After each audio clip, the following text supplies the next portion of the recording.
भाइयों बहनों, आप सबका शाश्वत ज्ञान गिरनार से चैनल में स्वागत और अभिनंदन है। आज हम बाबा भैरवनाथ जी के महिमा पर प्रकाश डालने से पहले यह बता देना चाहता हूँ कि बाबा भैरवनाथ सकाम देवता हैं। यह शास्त्रों में वर्णित है।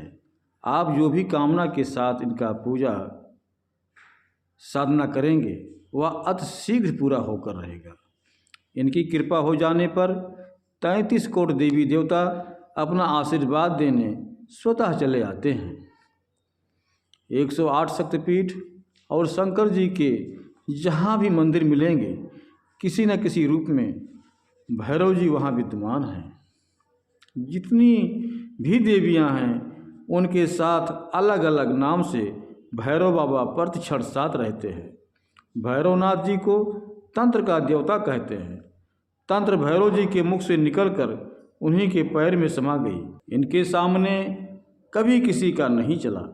स्वयं तुलसीदास जी, जिनके ऊपर हनुमान जी का असीम कृपा था, राम भक्त और शंकर जी जिनके इष्ट थे, शिव कृपा से उन्होंने रामचरितमानस की रचना की। काशी में उन्होंने बाबा भैरवनाथ पर कुछ नहीं लिखा। एक दिन तुलसीदास जी के सामने भैरवनाथ बालक रूप से प्रकट हुए। बाबा भैरवनाथ तुलसीदास जी से कहे कि हे तुलसी बाबा, आपने रामचरितमानस लिख डाला, हनुमान चालीसा तथा अनेकों ग्रंथों की रचना की। हम काशी के कोतवाल हैं, तुमको हमारे संदर्भ में भी कुछ लिखना चाहिए। तुलसीदास जी बोले, हम तो राम के भक्त हैं, राम नाम के भरोसा रखते हैं। हनुमान जी से प्रेम लगाव इसलिए है कि वो राम भक्त हैं, निरंतर राम नाम की जाप करते रहते हैं। और भगवान शंकर जी हमारे भगवान राम के इष्ट हैं, इसलिए काशी में रहकर उनकी कृपा से रामचरितमानस का रचना हो सका। हनुमान जी पल पल रक्षा सहयोग अपनी कृपा बनाए रखते हैं। और क्या चाहिए, हमारा कोई और कामना नहीं है। ऐसा कोई प्रयोजन दिखाई नहीं पड़ता कि हम आपको याद करें और आपसे कुछ मांगें या आप पर कुछ लिखें। हमारा काम राम से है, वो हर क्षण हमारे साथ हैं। बालक रूप में भैरव बाबा बोले, हे तुलसीदास, हम इतना समय नहीं देता हूँ जितना मैंने तुमको दिया। हम इंतजार कर रहे थे कि रामचरितमानस लिखने के बाद तुम मुझको भी याद करोगे, लेकिन हम देख रहे हैं कि तुम रचना पर रचना करते चले जा रहे हो, लेकिन हम पर कुछ तुम्हें लिखने का या कुछ कहने का या याद करने का समय नहीं है। जो कि हम काशी कोतवाल होने के कारण सूक्ष्म रूप से काफ़ी सहयोग किया है, और तुम इस तरह हमारा अपमान ही कर रहे हो। तुमको अपने राम भक्त होने का अहंकार हो गया है। तुम्हारा रक्षा स्वयं हनुमान जी, शंकर जी नहीं करेंगे।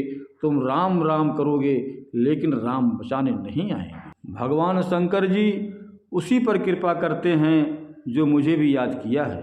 अब तुमको बता देता हूँ, हम में, शंकर जी में, हनुमान जी में कोई अंतर नहीं है। या तुम हमारे बारे में कुछ भी लिखते हो या हमारा भजन कभी करते हो, हमारा ध्यान भी करते हो, तो हनुमान जी और शंकर जी की बहुत बड़ी कृपा होगी। सभी देवी देवता प्रसन्न होंगे। तुमको भगवान राम जी मोक्ष स्वतः प्रदान करेंगे। तब तुलसीदास जी बोले, हे बाबा, यह सब तो ठीक है, आप तामसिक और उग्र देवता हो। आपसे तांत्रिक लोग कई प्रकार से अभिचार कर्म में प्रयोग करते हैं और उनके सभी अच्छे बुरे कामों में आप उनका साथ देते हैं। आप अपने भक्तों पर कृपा करते वक्त या नहीं देखते हो जो हम इस तरह के साधकों को सिद्धियां दे रहा हूं, साधक उन सिद्धियों से गलत कार्य भी कर सकता है। आप खट्व कर्म के देवता हो, हम ठहरे सात्विक ब्राह्मण। हमारे राम ही हमारे आधार हैं। बालक रूप में भैरव बाबा बोले, हे तुलसीदास, तुमने रामचरितमानस जैसे ग्रंथ का रचना कर डाली, लेकिन तेरा विवेक नहीं जगा। सभी देवी देवता भगवान में सिर्फ एक ही गुण नहीं होता, तामसी, राजसी, सात्विक तीनों गुण होते हैं। वैसे मुझ में भी है। जो भक्त जिस भाव से हम देवी देवता को अपनाता भजता है, हम सब उनको उसी रूप में मिलते हैं और वैसे हो जाते हैं। भक्तों की शक्ति बड़ा प्रबल होता है। रही बात तुम्हारा, तुम जिस स्वभाव का मुझे समझ रहे हो, तुम मेरा वही स्वरूप देख और दंड भुगत। अब मेरे क्रोध भाजन से तेरे को कोई नहीं बचा सकता। स्वयं ब्रह्मा जी, विष्णु जी, महेश जी अब तेरी रक्षा नहीं करेंगे, क्योंकि अभी तुम्हारा विवेक नहीं जगा है। रे तुलसी, काशी में आज से दारुण दुख भोगने का तेरा समय आ गया।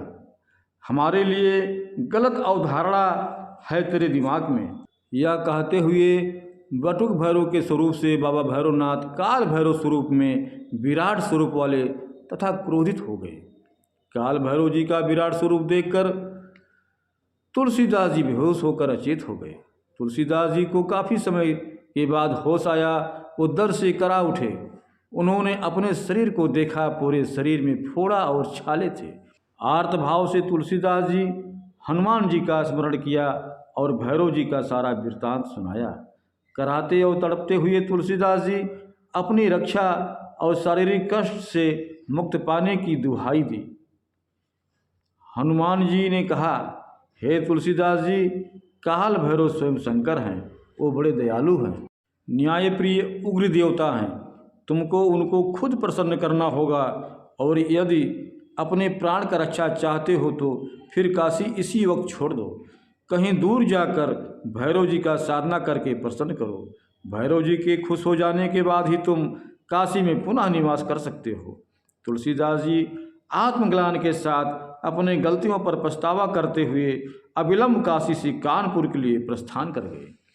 पूरे शरीर में असहनीय पीड़ा, फोड़ा छाला से पानी रिस रहा था, लेकिन क्या करते। उनको हनुमान जी जो मार दिए उसी का पालन किया।